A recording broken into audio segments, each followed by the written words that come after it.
people by and large like Dickens novels for the way he writes. His language is ornate, and especially we can talk of that in terms of Tale of Two Cities. He makes use of so many literary figures. His language is very there's a word called purple prose, which is appropriate for Dickens novel, particularly Tale of Two Cities. But his writing still has meaning. It is not just language that is very ornamented or very extraordinary. It still has meaning in it. It is adding on to the text. It is adding on to the content and the plot.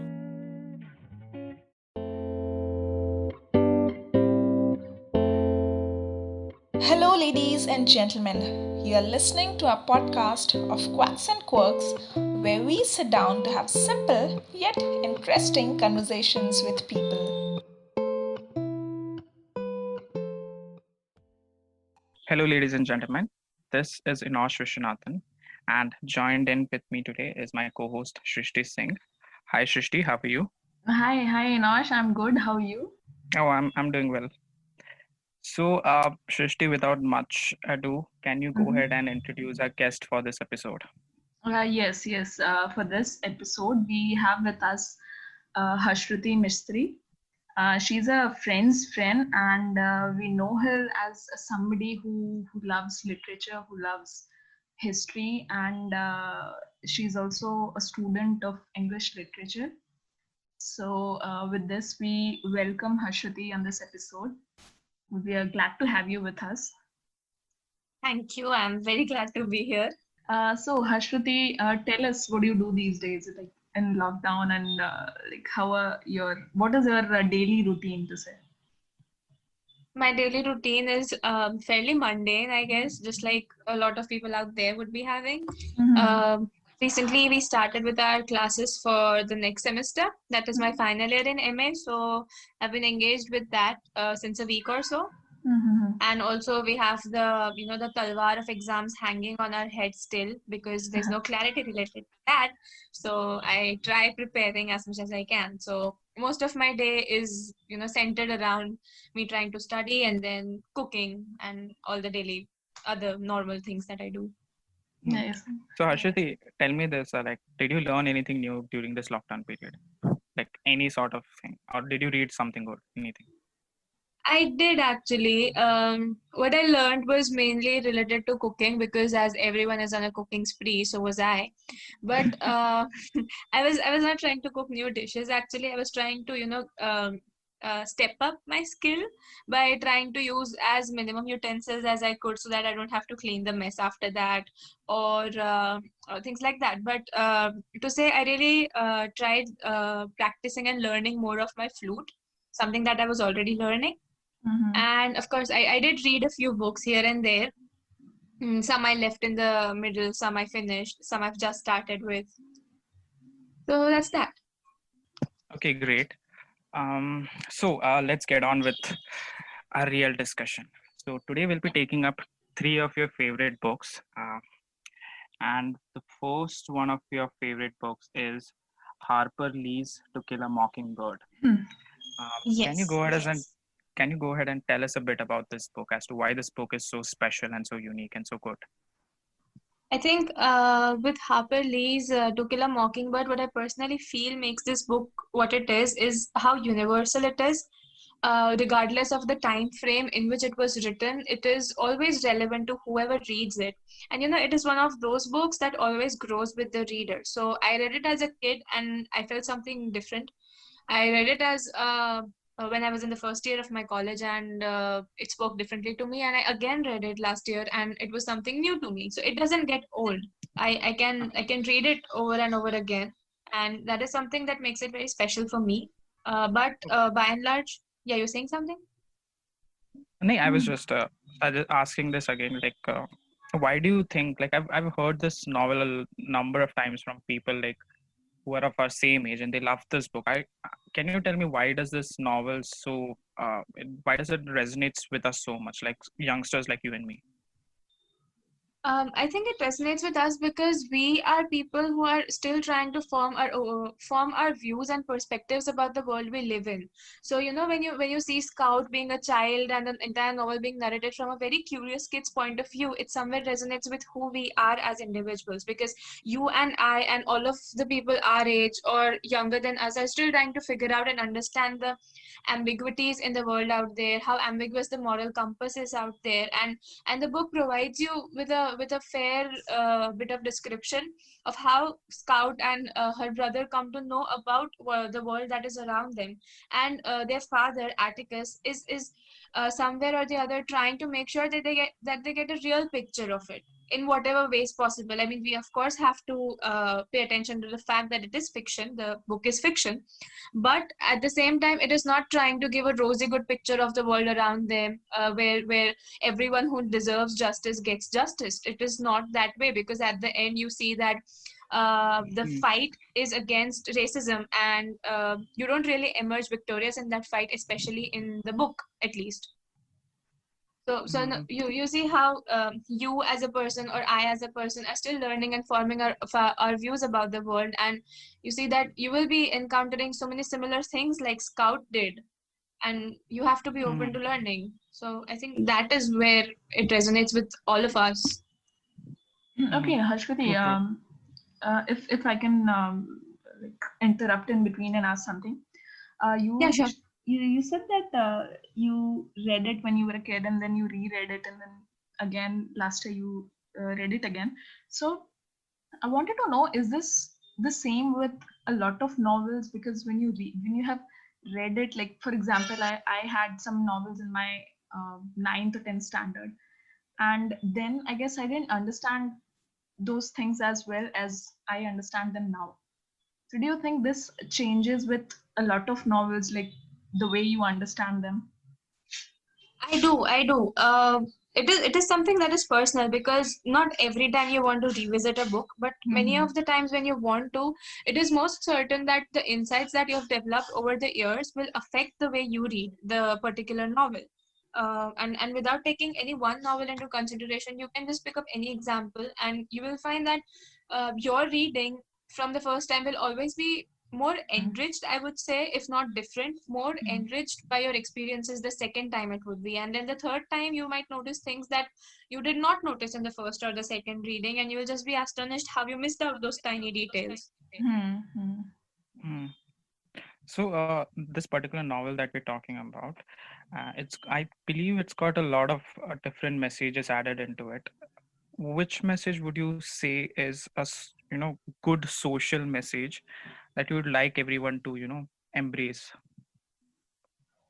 I think, of course, certainly the novel has a lot of social messages embedded in it. The first is relating to slavery, sorry, not slavery, racism and everything. Racism.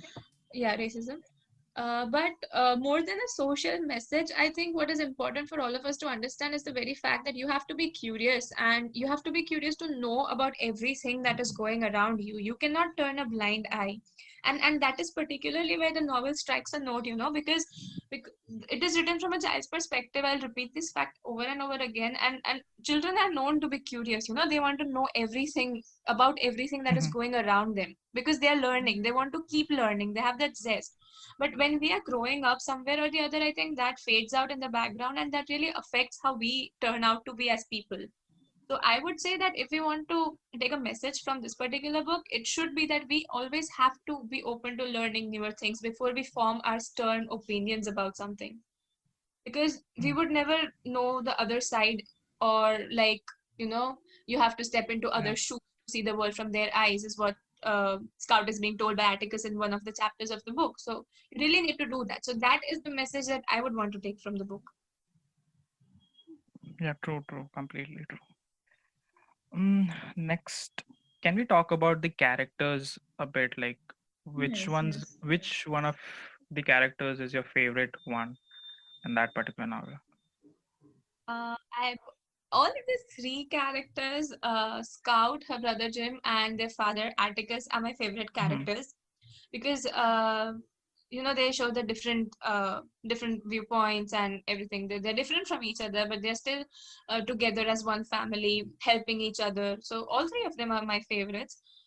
If you would want me to talk about Atticus, I would say that it is the wise voice that Atticus has in the novel uh, that really, mm, how would I put it? I would say that really Mm, attracts me to this particular character because okay. he's a fatherly figure, but at the same Mm, time, when you read the novel as a grown up, you resonate with Atticus more than you will resonate with the children. When you have read it when you were a kid, you might resonate with Scout and Jim and their play. So okay. that is how it works, yeah. Okay, so Mm, I read that novel some time ago. I guess Neha told me to read it. So I read it a few years ago, and after reading it, I googled it obviously because anything good you read, you Google it Yeah. after, and I learned that Harper Lee called her in one of her interviews called it a love story. Hmm. So how do you see that? How do I see it as a love story? I think I see it as a very non-conventional love story because when you talk about love story, people would immediately have this idea that it's between a girl and a boy and possibly a triangle being there. But over here, it's really love that people have for each other. That Atticus is Hmm. trying to build in his children for all the other people around him. So when there's this scene where Scout goes and hits one of the coming up boys in school, I mean, she's going to do that. Hmm. It is, I think, it is the inherent love that Atticus is trying to nurture into her Hmm. that Hmm. mm, helps her grow and see beyond how different he is and understand that he's actually not that different. They're all the same people after all. I mean, removing the barriers and more or less the social barriers that differentiate them.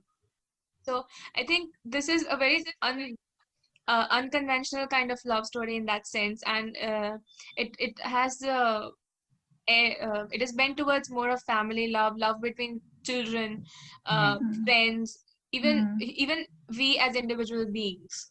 Hmm. Okay. I want to talk a bit about the ending of this novel.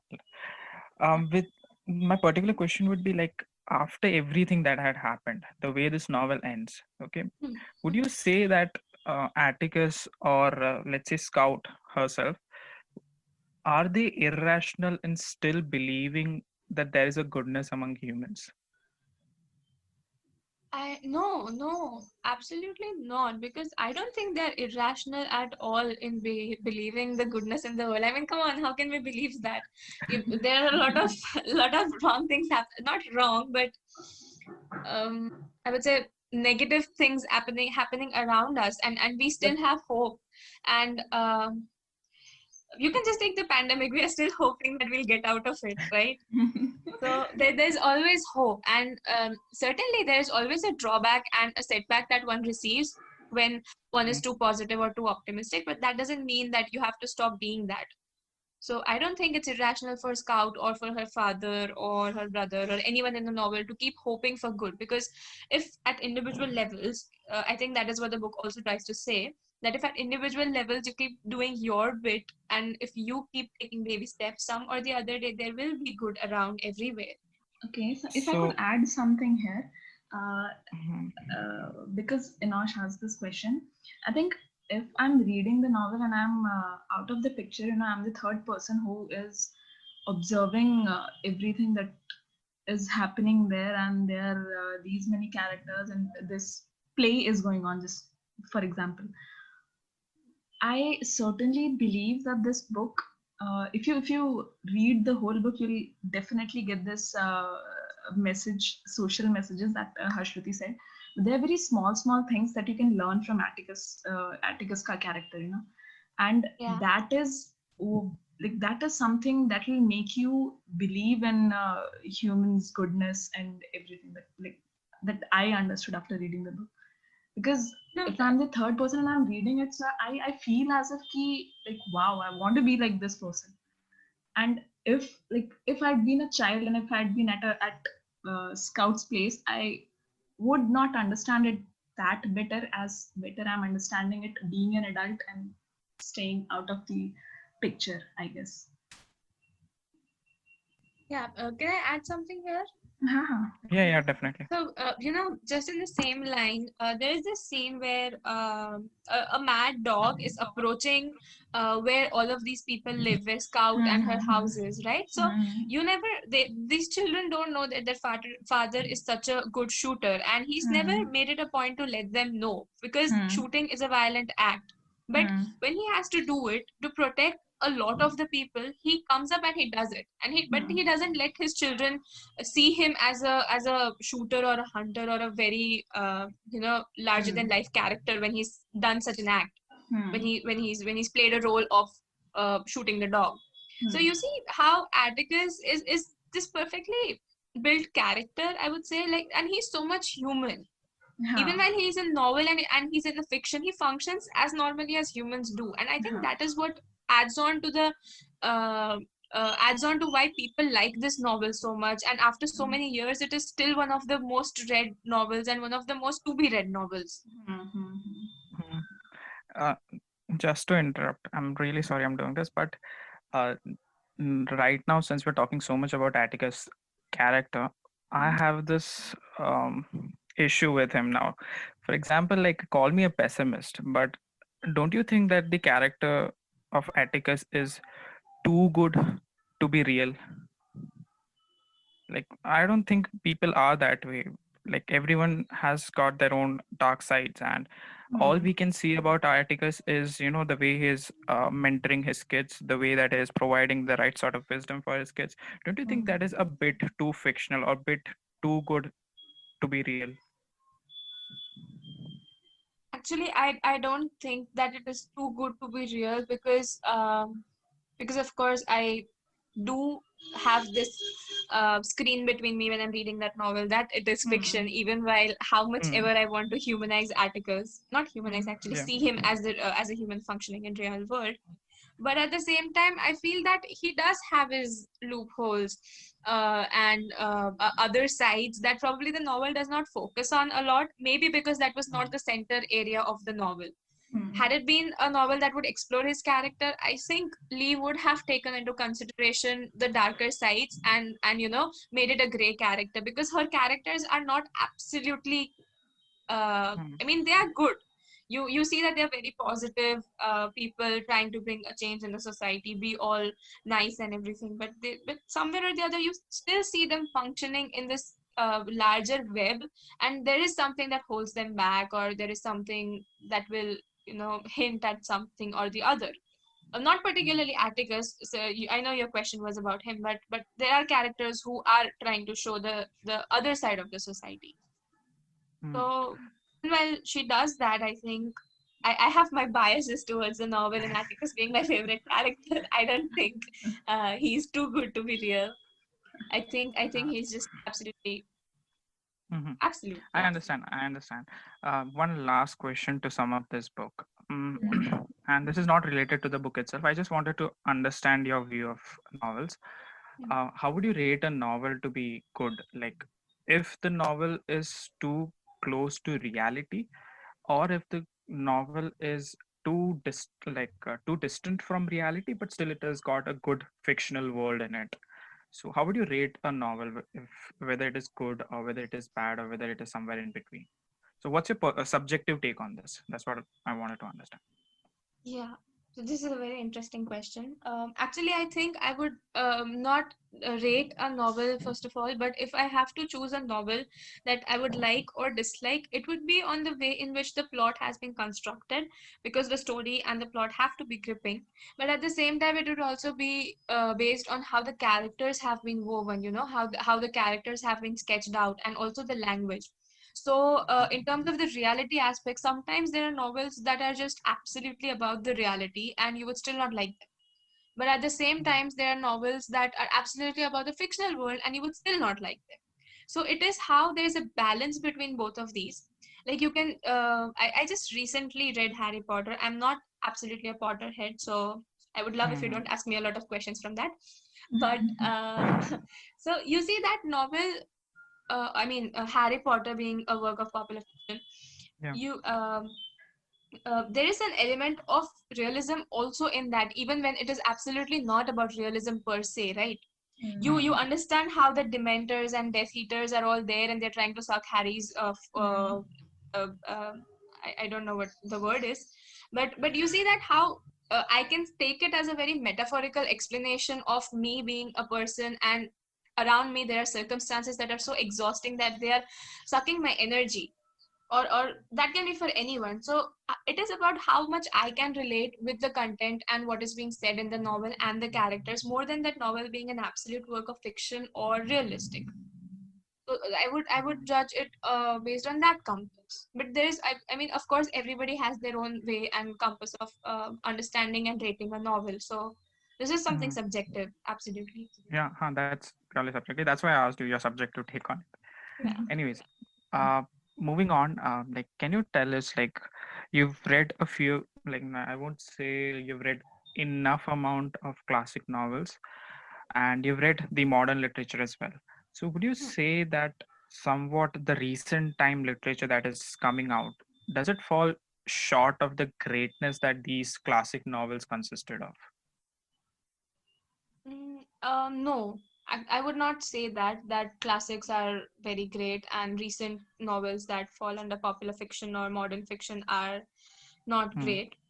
Because as a literature student, I've studied that the idea of canon is very debatable. So things that were Hmm. canon, I mean, novels and books of literary texts that were canonical then are being questioned now for their place in the canon, especially in the post-colonial world, where different worlds and, I mean, different parts of the world, different cultures are coming up, and they have a very strong say about their own existence and identity. So everyone has a canon of their own. And even when I talk about classics, you would understand classics as being works that can be read across generations, that are relevant, that are universal in their relevance. But sometimes they too fall short of their greatness. You would feel some works being absolutely boring, and some of your listeners might not like me saying this, but that is true. Hmm. And you would find some of these very recent novels that are not so heavy being very entertaining and being very, very touching, or whatever the author is trying to aim at. Hmm. So I don't think that you can segregate novels on this basis and say if they are great or not, just because they're classics or they're non-classics. Okay. True. So Harshruti, you have also read Jane Eyre, right? So Yes. can you explain us a little bit about it? You want the summary?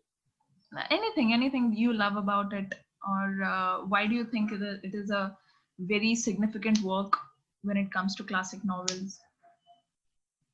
So see, Jane Eyre is one of these first novels that is written by a woman, and Mhm. that is what makes it very significant, because when Charlotte Bronte was writing, there were not a lot of women who were writing themselves into being.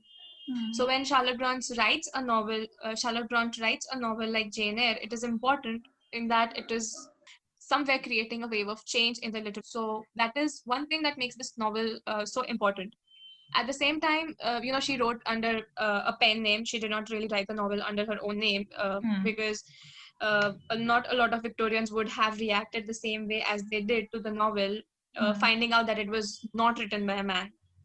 Also, Jane Eyre is very, I think, the very fact that it is written in an autobiographical form. It manages to Hmm. take us as readers, Bronte as the author, and Jane as the protagonist of the story into one world. So you really Hmm. get into her world, even if it is bleak or gloomy or however you interpret it, as readers.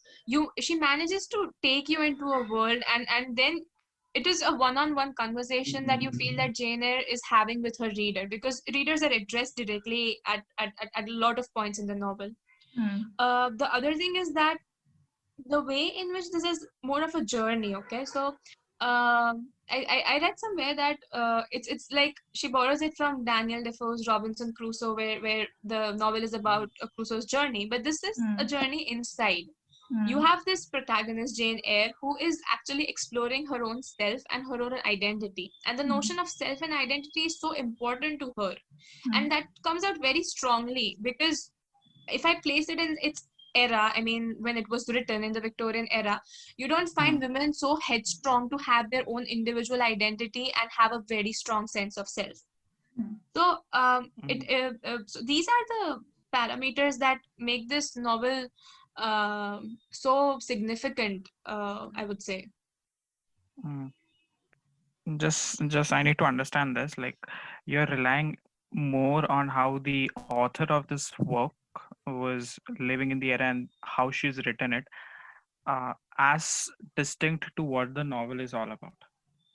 Like, you're more influenced by her work, by the character of the author herself, by the personality of the author herself, and less by her work. Is that's is the, as am I right? Like, am I assessing it right?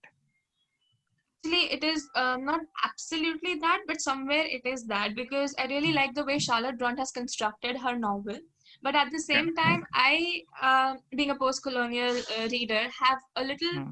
um, a little complaint, if I can say it that way, because Hmm. this text has been considered one of the seminal texts of feminist literature and everything. People have used this to quote a lot, and I think that is not fair, if I can put Hmm. it that way, because the way in which Bronte constructs Jane Eyre's character is fantastic. She is Hmm. an individual woman, girl. She's orphan. She comes of age. She learns so much. She develops her character. So in that sense, it's a buildings romance where Jane's character sees a full arc, or at least a huge arc of growth. But when we move to Bertha's character, you really see the winds of colonialism and imperialism playing their role, and it is not fair because Bertha is from Jamaica, right? So it is the other. It is not the European center. It is not Britain. It is not all these Eurocentric nations. So I think the way in which Bertha is portrayed is unfair. It is also a very uh, stereotypical representation of the other by those who were particularly Eurocentric or European, because you Hmm. with Bertha you have ideas of hysteria attached. She's insane. She has sexual desires that are beastly, that are manly. Hmm. But at the same time, Jane is a very dainty, docile person. Even if she's headstrong, she's dainty. She is religious, even if she is not absolutely submitting to religion. So when it comes to Jane's character, it is fantastically built. You would love reading it. But if you read it from my perspective, the way she's described Bertha, I mean Jane Eyre describes Bertha from, because Charlotte Bronte writes the novel from Jane Eyre's perspective. So the way Jane Hmm. Eyre describes Bertha, I think that is something I find a little um, unjust. Okay. Would you say that Jane Eyre is trying to construct a comparison between Bertha and Jane Eyre's character as being two personality which are worlds apart from each other, and and she wants to take you a peep into both of these personalities and both of these worlds and their perspectives. So there are critics who say this, that Bertha was the other half of Jane, right? So because Bertha would do everything that Jane would not, or Jane Hmm. wanted Yeah. to but could not, because she was limited by her society or by the norms that were laid down for her.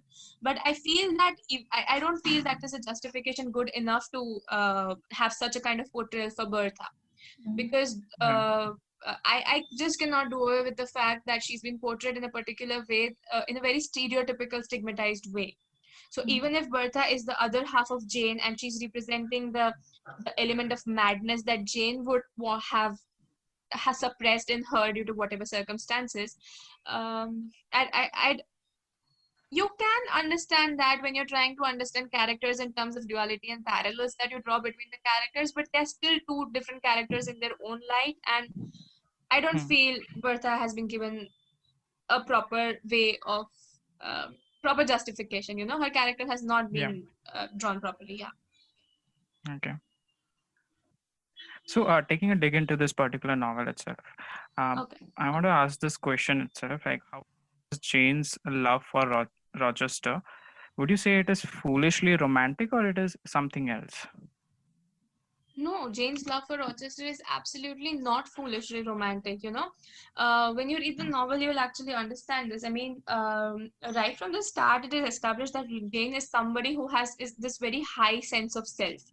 and she has a very strong sense of her identity. She wants to find it because she's been an orphan. She's not really seen what a family is and everything. So I think that all plays a role as to why she wants to find who she is and wants to assert her identity. And this also has something to this adds on to what happens on the romantic front in her life. She is not hopelessly romantic. She is romantic. She loves Rochester, but she has her own terms of being in the relationship with him. Because when she finds out about Bertha just on the day of her wedding with Rochester, she does not give in to Rochester's pleadings or even anything that he says, and she just goes away from there to marshland, right, to St. John Rivers, and she stays there. So this is a very strong and significant move, because no matter that she loves him, but she's not going to compromise her identity. Because if Rochester is already married and his wife is already alive, Jane will not be a wife. She would be a mistress, and Jane does not want that status for her or that tag for her. She has a very high sense of self-respect, I feel, to submit to love so foolishly that she would be fine being someone's mistress.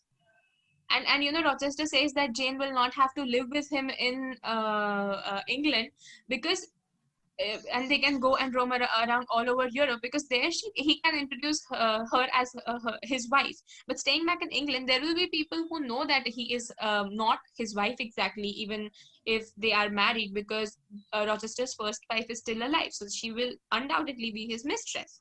So Jane doesn't want that. So only at the end, when things are happening on her terms, does Jane finally agree to marry Rochester. And that at that time, it doesn't matter that he's blind or he's lost a lot of his money and everything.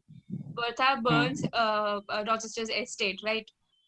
Yeah. But Thornfield is all in ruins when Jane goes back there because of her strong calling from Rochester's end. But Jane, when you see, there's a significant way in which the relationship between the two works out, especially at the end of the novel. In the beginning, it would have been that Jane was the one who was a more submissive, not submissive actually.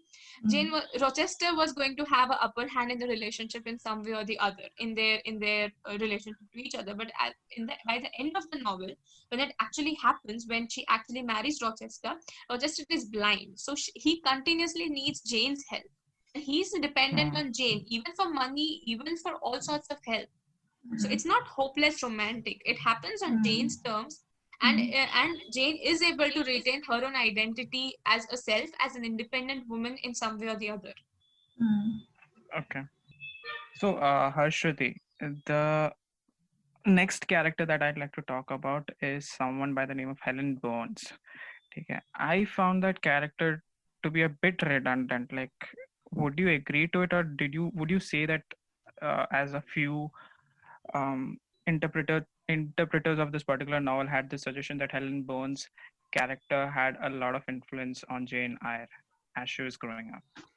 So, can you talk a bit about Helen Burns? I don't think Helen Burns' character is redundant. I think she does play a small but an important role in Jane's becoming. Because by the time Jane has come to Lowood School, she does not have a lot many people. She's an orphan. She's also she was never close to her aunt or her cousins at Gateshead. And now when she is at Lowood School, Helen is one of her first and one of her closest friends, right?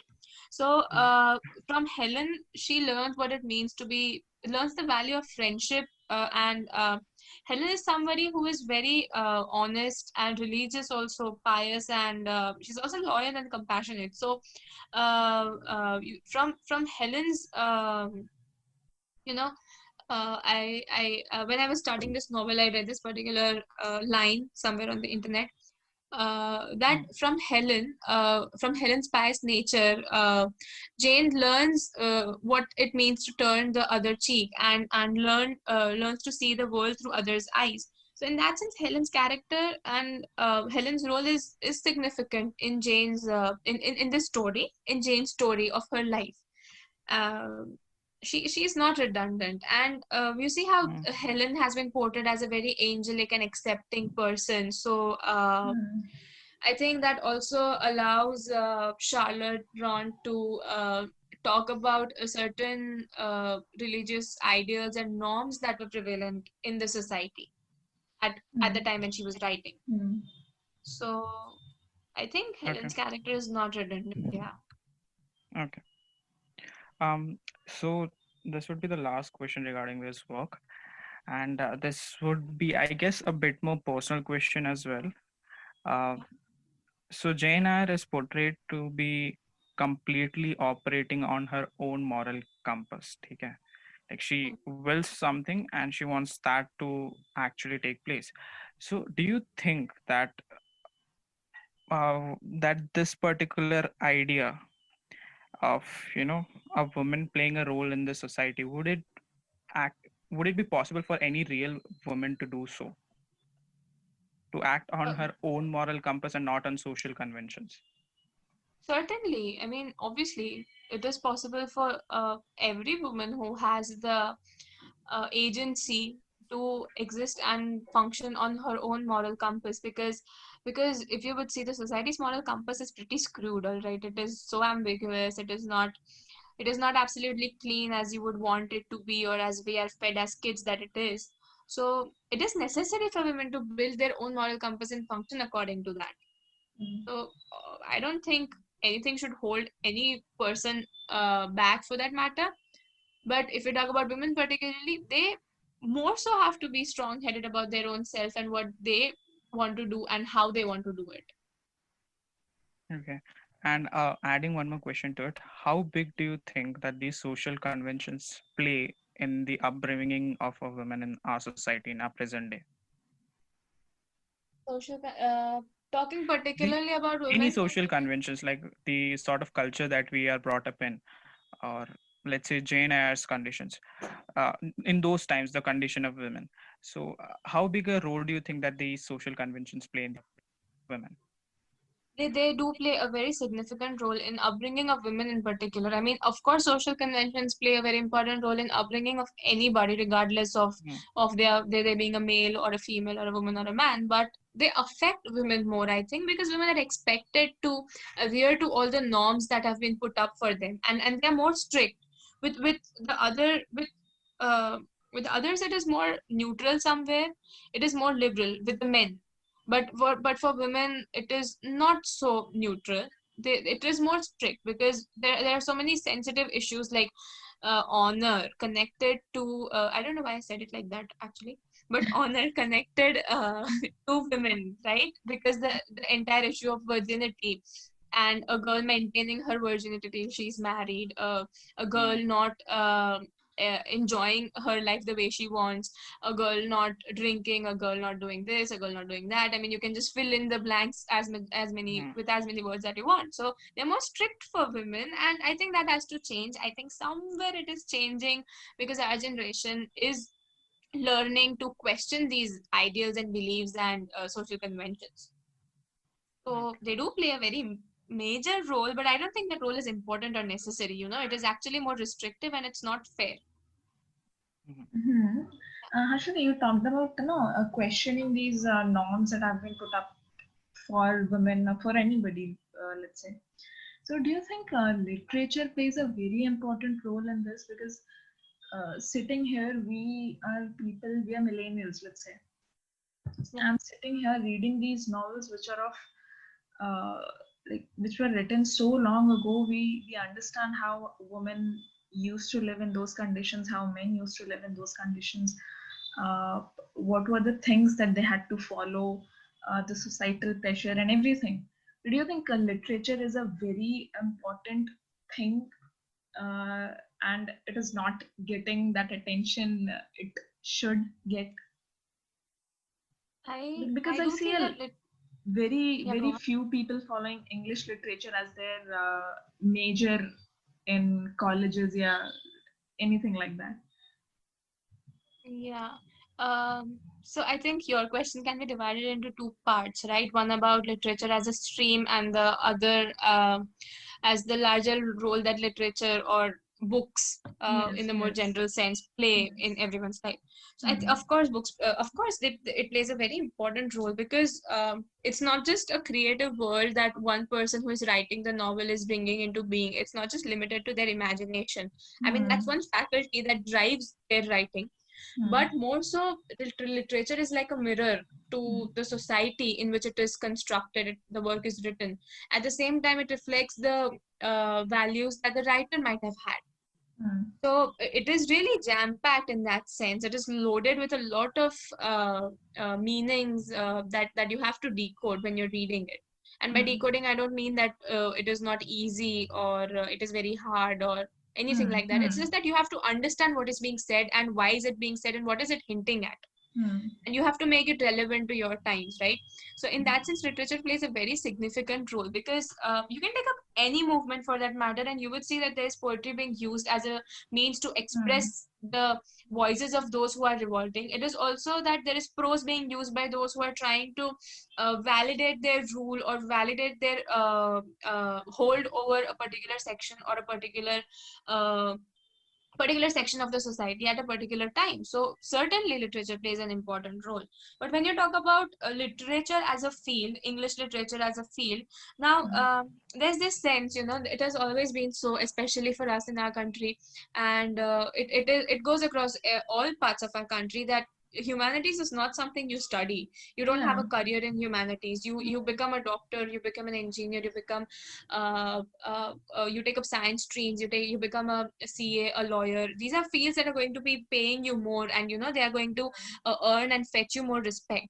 But Mm. somehow people fail to understand that without studying the social arena in which they are going to function, even Mm. while they are doctors or engineers or whatever field they are in. Mm. uh, what I'm trying to say, that regardless of whatever field you come from, you need to understand how and what is happening in the world around you. And Mm. for us as literary students, we are actually studying that. So when we're studying that, it gives us an added advantage, certainly, that we have tools and methods through which we are going to view what is happening. At the same time, we are going to question what is happening, and at the same time, we are probably going to understand that what else should happen, Mm. right? Mhm. So say that there are cultures, actually this goes into culture studies, which is one of the fields that I'm interested in, and I would not get into that.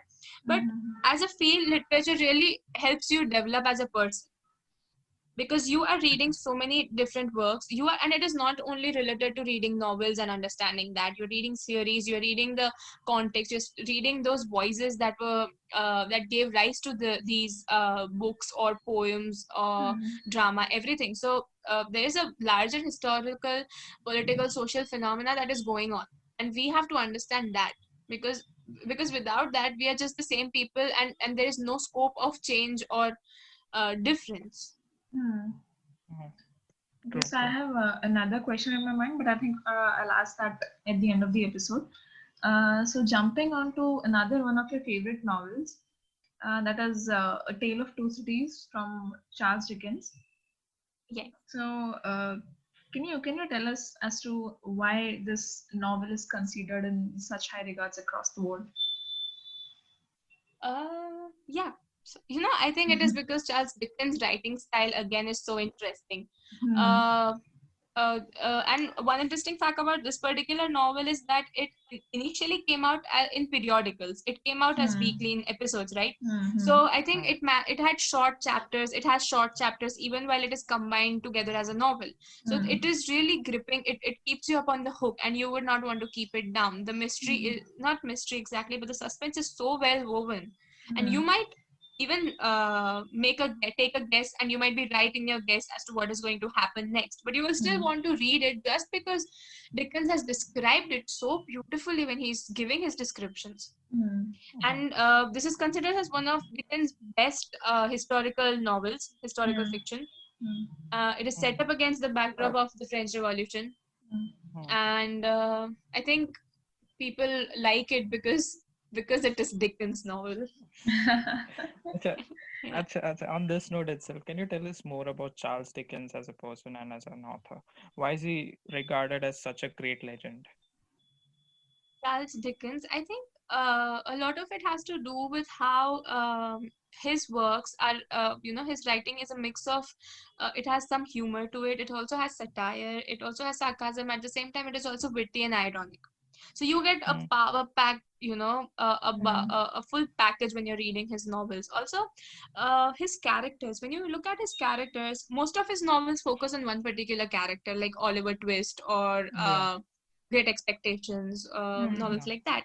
But at the same time, all the characters across his novel, there is a very rich spectrum of characters that you find when you're reading Dickens novels, and Mm. all these characters have their own physical, moral, individuality. They're all individuals in their own right, and the backdrop against which these characters are built, the sounds, the images, the scenes that Dickens describes is so particularly vivid that Mm, it is very engrossing. And I mean, of course, it takes people to have their taste for such kind of novels to appreciate them, but Mm.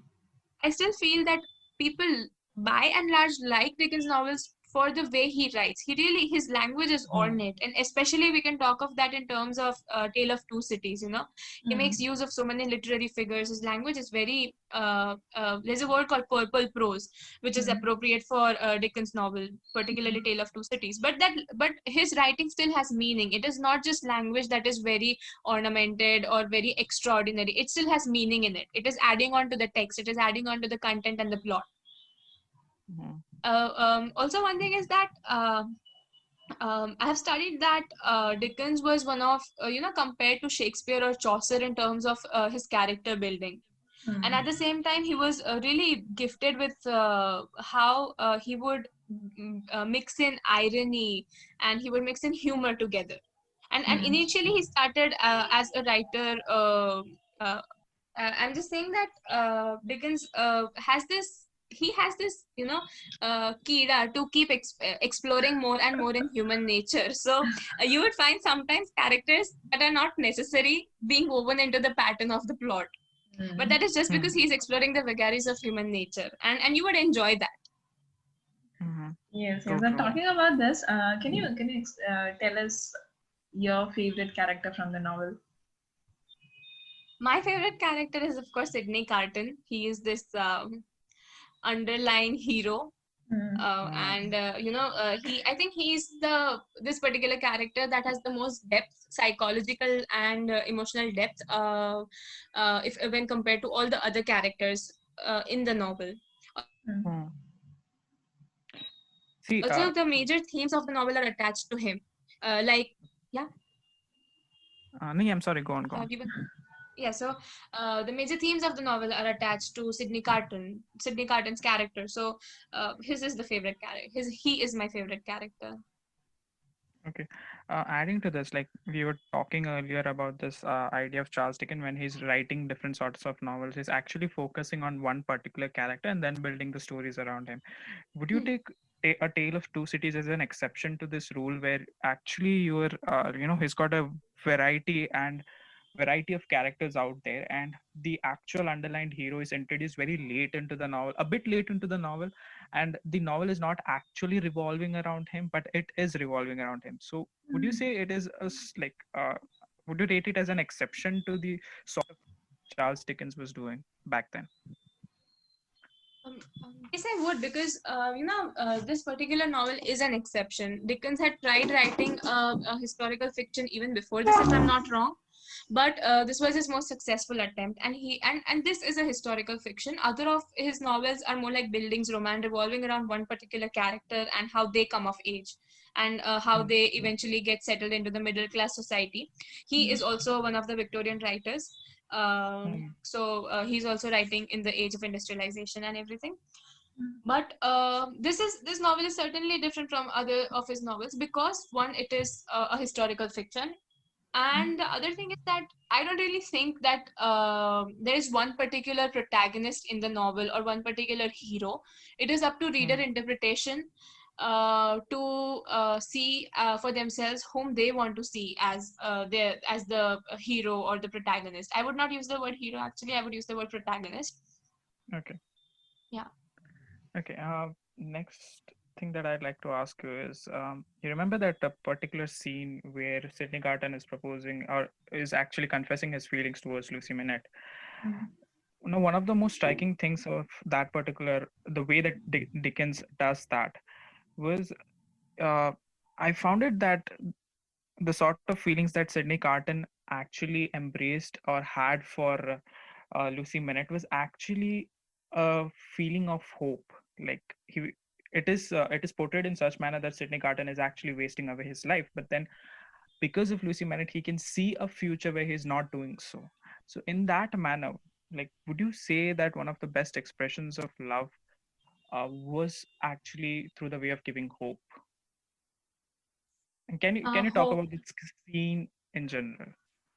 Can I talk about? That particular scene where they were talking, like this sort of this entire scene of proposing to Lucy Manette. Yes. So I think that is one scene in particular that actually lets us be familiar, makes us familiar with Sidney Carton's psychological and emotional depth. Because before that, he just comes out as someone who's wasted his life, and we don't really know much about him before this. We get Mm, hints of him having some sort of disturbed past, and then him wasting his talents in one way or the other, but him also using his talents, like in the courtroom scene that precedes the scene yes. that we're talking about. But Mhm, right. in particular, when we talk about him confessing his love for Lucy, it is actually uh, I think it actually makes the reader sympathize with Carton more as somebody who loves Lucy over Darnie. Because Darnie's confession is more of the typical romantic conventional sense, where he confesses his love and says Mm, that he will always do it till mm, the end of his life and mm, end of his life. But with Mm. Carton, you see that there is a certain underlying depth in it. He's promising, and with his love for Lucy, there comes a sort of meaning for his own life, a sort of ray of hope, a mm, sort of direction. So until now, he was not living for a particular purpose. But now, because of his love for Lucy, because mm, of uh, I would not say friendship, it is clearly love. So, because of mm, his love for Lucy, he has a purpose in his life, and he is submitting that purpose to be protecting Lucy and her family. yeah. He understands that Lucy does not accept him as she has accepted Darnie, but Mm. Mm, Sidney Carton's confession really brings out his character in this particular okay. scene, especially. Mm. Okay. Okay. Um, Last question regarding this particular work, and it's something which is very common. Uh, and it might also be a bit cliche, but I have to ask this. Would you say that Sidney Carton's death was a Mhm. very remarkable expression of love, Mm. or a very different expression of love? Yeah. Like it's very common, it's very like mainline when a hero dies for a heroine, or a protagonist dies for the female protagonist. But here the scenario is entirely different, a bit different, because I don't think that Sidney Carton had any reasons to do that, because he knows that whatever he thinks about, whatever he's like hoping for, is never going to happen. He's never going to get Lucy Minette, Mm. Mm. because she's already married to Darnie. So, but still he goes on with it. Like he stays true to his feelings. Mm. So, Yeah. what do you have to say about Sidney Carton's death? About Sidney Carton's death, actually, as much as it is an expression of his love, not expression, but his commitment to his expression of love to Lucy, his expression of his love to Lucy, and how he said that he will do anything for her, right? So what I'm trying to say is that as much as Sidney Carton, changing places with Darnie and Mm, being ready to sacrifice himself is an expression of his commitment to Mm. Lucy and an expression of his deep love for Lucy, it is also with Sidney Carton that we see a sort of mythical aspect being there, right? Because Mm. With Sidney Carton, you see that there is a kind of biblical element attached to him because he's dying, and then there is this entire chapter where Dickens writes what Sidney Carton would have said had he been able to say something when his head got mm, cut off. So there's this Mm. entire element of resurrection in the novel, and Sidney Carton's death, more than it being an expression of love, particularly, I see it see it with respect to how it functions within the larger framework of the story. Because Mhm. while I was reading it, I observed that with Sidney Carton dying and resurrecting, supposedly resurrecting, Mm. there is a full turn that the story takes. Okay, there's a complete cycle, because the novel starts with um, death and coming back to life of Dr. Manet. That is what the Yeah. second chapter, the first part is about, and then it ends on the note of someone's death and resurrection. So it takes a full Mhm. circle and comes back to the point where it started.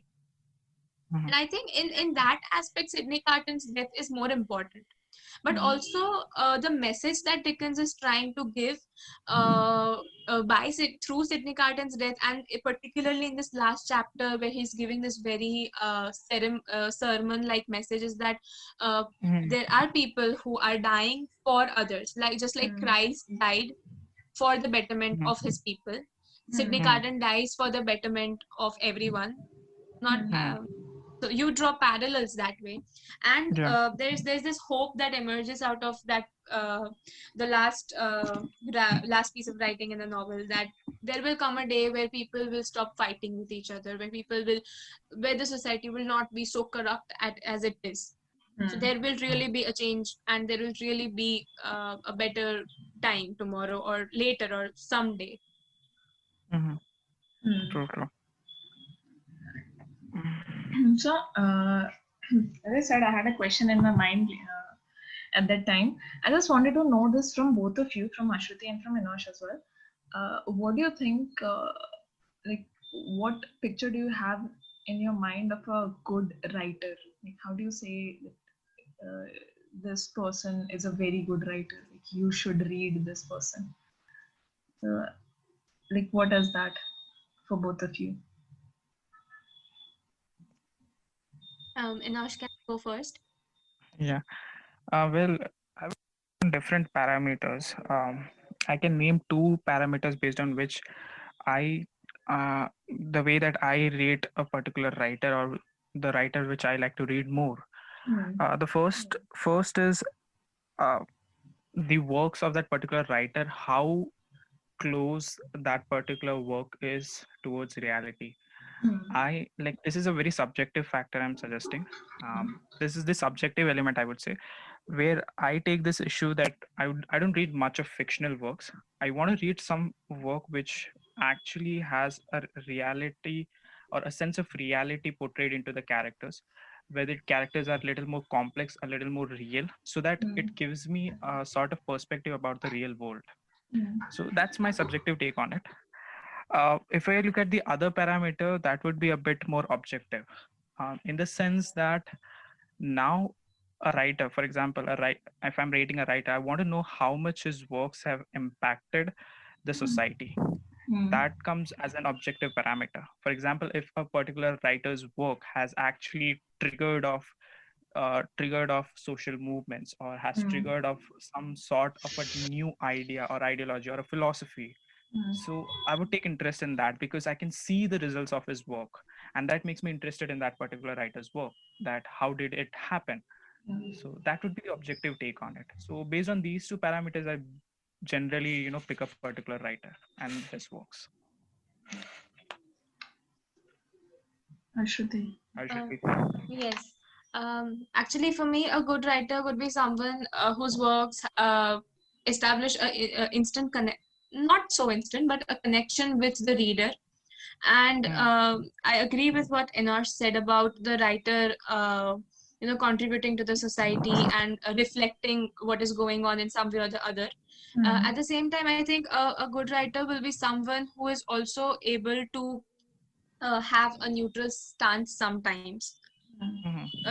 with some particular books. I'm not saying that he or she does not have to be opinionated. You read books because you want to know about certain sides of sikke ke do pehlu. You want to know all of Hmm. those. But Hmm. at the same time, the writer also must have had invested enough in creating a work that stands solely for itself sometimes, and not do you understand what I'm trying to say? Yeah, completely. I can understand. Yeah, Go on. yeah. So, a good writer will be someone who is able to do that, who will be able to encapture in his or her work the entire sphere, will have a round, not round, but a complete circle in their work. Mm. In the sense that if a particular author has some opinions about it, he is able to keep himself in check without without portraying those Yeah. opinions through his characters very strongly. Yes. He can take a Mm. neutral stance, like he can check on his put a check on his Yes. emotions.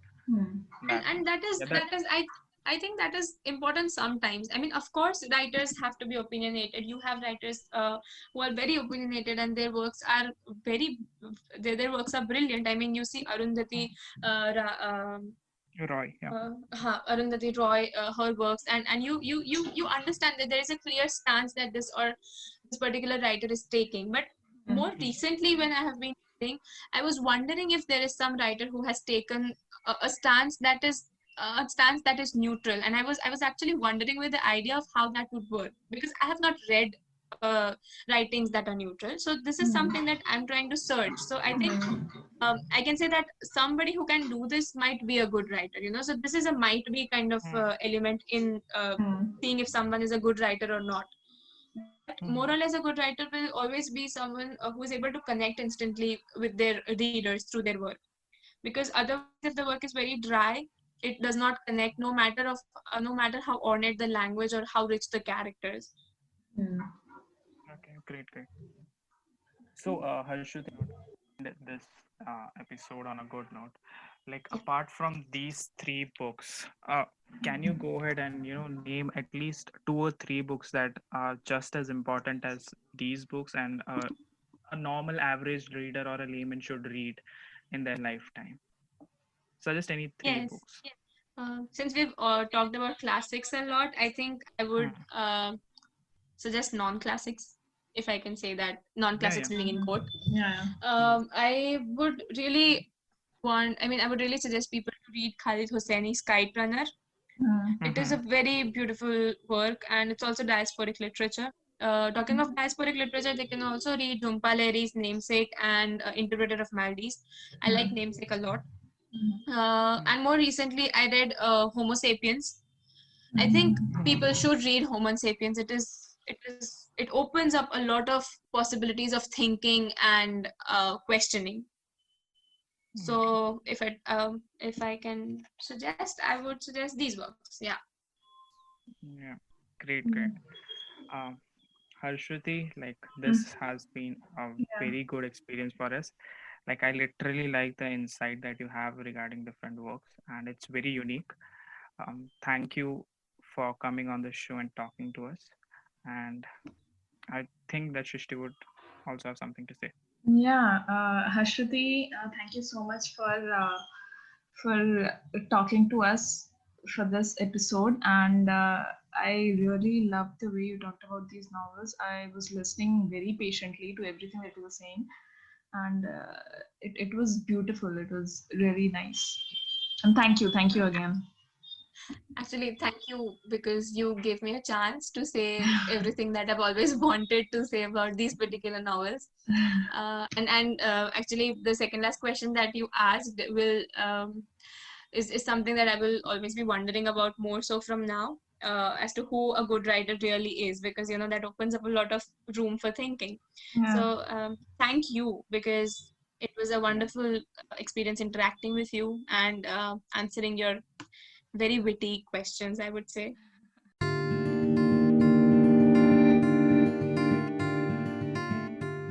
Thank you for being with us for this episode of Quacks and Quarks. If you liked this episode, do share it with your friends and family. If you want to help us continue producing such content, support us by logging onto our website qnqpodcast.in. Be sure to join us next time as we indulge in yet another interesting conversation.